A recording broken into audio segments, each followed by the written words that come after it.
All hell is breaking loose, and the crisis Donald Trump helped unleash with Iran is now spiraling even further out of control. Just days ago, Trump was out there claiming that there would be 5 days of relative peace after productive conversations with Iranian leaders. He wanted people to believe that some kind of breakthrough might be possible, that he was managing the situation, that a deal was in sight. He even floated the idea of an arrangement involving the Strait of Hormuz, as though he could turn a dangerous flashpoint into a vanity transaction. Iran's response was immediate, blunt, and humiliating for him. They mocked it. They said they were not having those conversations. They denied the premise outright. And then, instead of de-escalation, what happened next was exactly what so many people warned. Escalation. More escalation. Dangerous escalation. Last night, Trump and Netanyahu moved further down that road by striking energy infrastructure inside Iran. Iran then responded. The cycle deepened. The conflict widened. And now what we are looking at is no longer a contained confrontation, or a short burst of military action that can be wrapped in some neat political slogan. What we are looking at now is a regional war, with global consequences, and those consequences are arriving faster than even many pessimists expected. And that is the first thing people need to understand. This is not stabilizing. This is not cooling off. This is not one of those moments where leaders quietly signal to each other and pull back from the brink. This is moving in the other direction. The incentives are getting worse. The options are shrinking. The rhetoric is hardening. The military posture is expanding. And the damage is spreading far beyond the battlefield. Even people with vast experience in war, statecraft, and the Middle East are sounding the alarm. General Mattis, former four-star general, former Secretary of Defense, knows this terrain, these actors, and consequences far better. He warns that if the United States simply declared victory and left, Iran would claim effective control over the Strait of Hormuz. And once that happens, you are not just talking about symbolism, you're talking about leverage, you're talking about taxes, tolls, coercion, and control over one of the most strategic waterways in the world. And if General Mattis is saying he does not see many good options, that is not some throwaway line. That is not cable news filler. That is a flashing red siren. Because the truth is, this war was sold as a projection of strength. But the deeper it goes, the more it is beginning to look like a strategic trap. A trap that empowers the wrong actors, weakens America's position, rattles global markets, and turns a supposedly decisive show of force into a sprawling, self-defeating quagmire. Good luck explaining to people that their MRI was delayed, their costs shot up, their energy bill doubled, their groceries rose again, their business is suddenly paying more for logistics, and their government has fewer options. All because an ego-driven political class decided to play chicken with a regional powder keg. And here's the part that should chill everybody.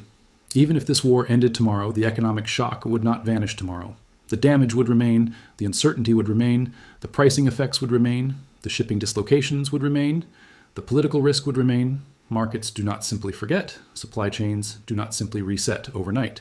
Agricultural cycles do not magically restore themselves. Insurance costs do not instantly drop back to normal.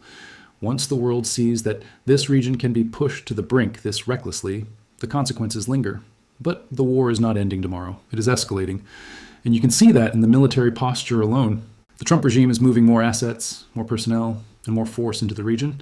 Marine expeditionary units, the USS Tripoli shifting in, the 82nd Airborne from Fort Bragg, elite paratrooper elements, additional Marine deployments, the USS Boxer, thousands of troops moving toward a scenario that increasingly looks less like limited deterrence, and more like preparation for a prolonged confrontation, potentially even a ground dimension if this thing breaks wider. So when people say, maybe this is just a pressure campaign, no. Look at the movements. Look at the logistics. Look at the positioning. Look at the hardware. Look at the messaging. This is not the language of winding down. This is the language of digging in. And while the United States sinks further into this mess, China is doing what great powers do when rivals stumble, watching, calculating, and positioning for advantage. China does not need to shout. China does not need to grandstand. China can simply let the United States absorb the heat while Beijing studies the openings. If Chinese vessels can still move through the strait under arrangements with Iran, if Beijing can keep energy flowing while Washington burns credibility and deepens entanglement, then China gains in precisely the way disciplined competitors often do, by allowing their adversary to exhaust itself inside a crisis of its own making. And that should terrify American policymakers because it means this is not just a war story. It is a balance of power story. It is a credibility story. It is a question of who looks erratic and who looks patient, who looks reckless and who looks strategic, who appears trapped and who appears to have room to maneuver. Meanwhile, the Gulf states are reading the same signals, and they are acting accordingly. When airlines like Qatar Airways start repositioning major aircraft into long-term storage, that is not symbolic. That is not cosmetic.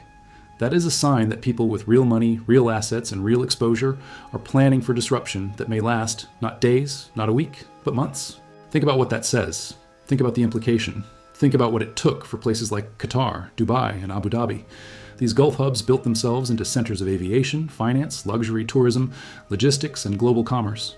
Decades of planning, decades of image building, decades of infrastructure, decades of selling stability. And war can rip through that much faster than peace can build it. Who is going to pour capital into a region where the next strike could come at any hour? Who is going to move corporate operations there with confidence? Who's going to book tourism packages or luxury developments? Or expansion plans into a zone now associated with missile threats, airspace chaos, maritime risk, and regional instability? That is how fragile prestige can be. One reckless conflict can torch what took years to construct. And this is the pattern with Trump, isn't it? It is always the same pattern.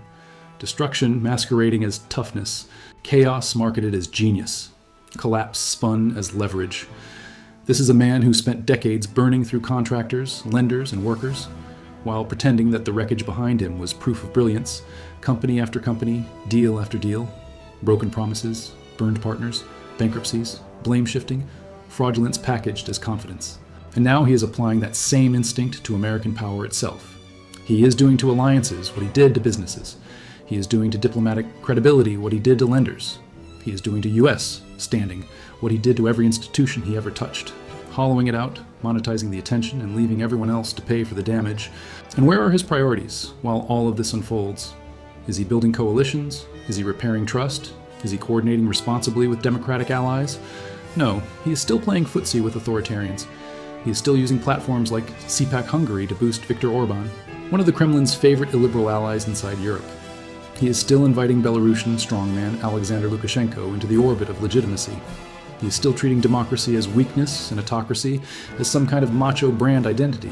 At the very moment when the United States should be reinforcing Europe, Trump is threatening Europe. At the exact moment when allies should be able to rely on predictable American leadership, Trump is turning energy into extortion. Europe relies heavily on liquefied natural gas. Middle Eastern supply is now under pressure.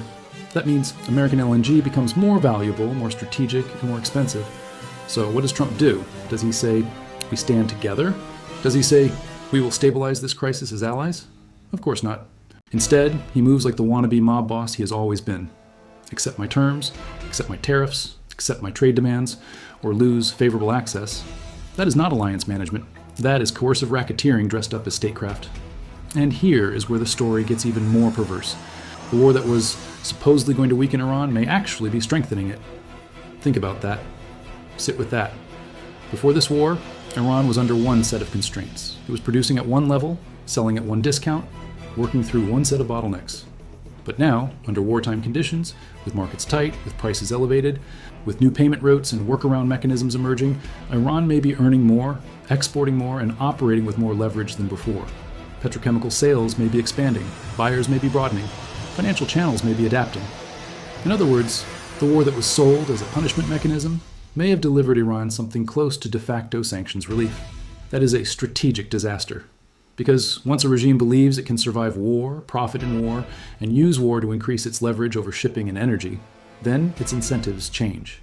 It becomes harder to coerce, harder to isolate, harder to frighten, harder to push into concessions. Instead of negotiating from weakness, it starts negotiating from the belief that time may actually be working in its favor. And then look at the terms now being discussed or implied from the Iranian side. Reparations, security guarantees, the right to produce the weapons it wants, recognition that the United States and Israel cannot simply strike again without consequence, removal of US bases from the region, acknowledgement, even apology. That is how badly this has been mishandled. A war marketed as dominance may end up with Iran dictating the language of the settlement. And what makes it even more infuriating is that there were diplomatic alternatives before this. There were mediators, there were channels, there were reports that stronger arrangements may have been on the table than what had existed previously. There were ways to box in the nuclear issue through negotiation, verification, pressure, and sequencing. There were off-ramps. But Trump does what Trump always does. He destroys functioning structures because destruction looks dramatic, because drama looks strong, because image matters more to him than results, and because he has never understood the difference between blowing something up and actually building something better. He blew up diplomacy, then he blew up the situation, And now he is blowing back on the United States itself. And all of this is happening while another war continues to burn: Ukraine. President Zelensky has warned that Russia is continuing to provide intelligence support to Iran. Think about how grotesque that is. Ukraine has spent years learning how to intercept Iranian drones, adapt to missile threats, and harden systems under relentless attack. Ukraine has developed real battlefield knowledge about precisely the kinds of systems now menacing broader regional stability. While Ukraine fights for democratic survival, Russia is allegedly helping Iran operate more effectively. At the same time, Trump undermines Zelensky, flatters Orban, toys with Belarus, and signals weakness to authoritarian networks. This is what strategic inversion looks like. Your allies are punished, your adversaries are indulged, your enemies share intelligence. Your friends are treated like burdens. The moral center collapses, and the geopolitical center starts to wobble with it. Meanwhile, Ukraine is still under brutal assault. Apartment buildings, sleeping families, civilians in their homes. Russian strikes continue. Cities continue to absorb terror. And Ukraine continues to strike back, including against Russian oil infrastructure. This is what a wider crisis looks like. Not one war replacing another, but one war compounding another. One instability amplifying the next, one authoritarian axis reinforcing another. Now even U.S. officials reportedly no longer believe the original goals of this war are realistic. Overthrowing the Iranian regime, pushing its nuclear program out of reach, those goals are slipping. The objective is reportedly narrowing to something more modest, more defensive, more desperate, securing the Strait of Hormuz. Think about the humiliation embedded in that shift. The war begins as sweeping projection. The war ends as damage control. The great strategic vision collapses into trying to stabilize the very crisis you helped trigger. Iranian officials are now threatening devastating retaliation if their infrastructure continues to be struck. North Korea is parading missiles and reminding the world that nuclear status, once entrenched, is not so easily reversed. Turkey is being floated as an intermediary for talks. And Iran, feeling stronger than before, does not appear eager to rush into a response. Why would it? From Tehran's perspective, the war has already exposed fractures in the Western position, sent energy prices upward, increased its leverage, widened global fear, and forced a rethinking of American goals. That is the nightmare. This was supposed to be strength. It looks like self-inflicted weakness. It was supposed to isolate Iran. It may have empowered Iran. It was supposed to reassure allies. It has frightened allies. It was supposed to display American resolve. Instead, it has displayed American volatility, strategic incoherence, and a terrifying willingness to gamble with systems the entire world depends on. And unless something changes, fast, dramatically, intelligently, this is not the end of the crisis. It is the opening chapter of something much larger, much more expensive, much more destabilizing, and much harder to contain. Because wars like this do not stay where they start. They spread through fuel prices, food prices, elections, alliances, shipping lanes, authoritarian opportunism, refugee pressures, military deployments, and market panic. They expose weakness. They reward predators. They punish ordinary people, and they linger long after the people who started them try to rebrand them. That is where we are now. A war of choice, a war of ego, a war sold with fantasy, and now paid for in instability, and the bill is only beginning to arrive.